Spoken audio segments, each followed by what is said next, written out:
Margaret stood before thousands, her voice rising like a dove into the night sky. The audience cheered, sang along, and cried. To them, she was a woman full of joy and God's glory.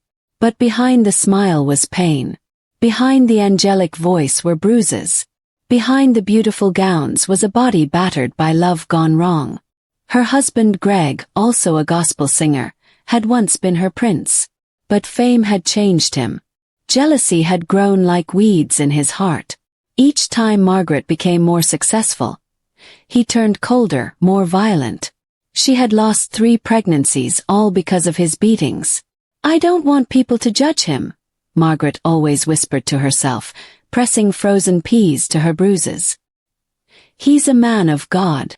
Maybe God will change him," she said to herself. Her best friend Opiami, who was also the family doctor and a church member, had warned her many times. "But Margaret, this is dangerous. You're going to die one day in this marriage," said Opiami one time. "I'm praying," Margaret replied softly. "God can change hearts." Then Joseph came into the picture. He was the opposite of Greg. Loud, confident, a music producer for secular artists. He smoked. He drank instead of praying. But Joseph saw something in Margaret that others didn't. "You don't belong in chains.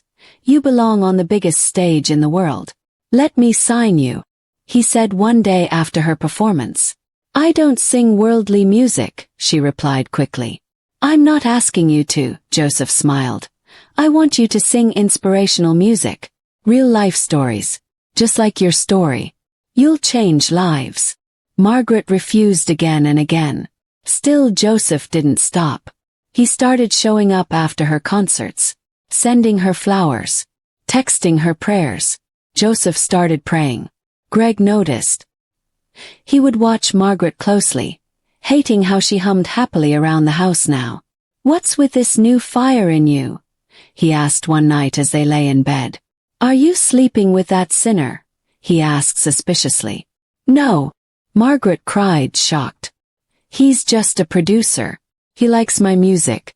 That's all." But Greg didn't believe her. He became worse.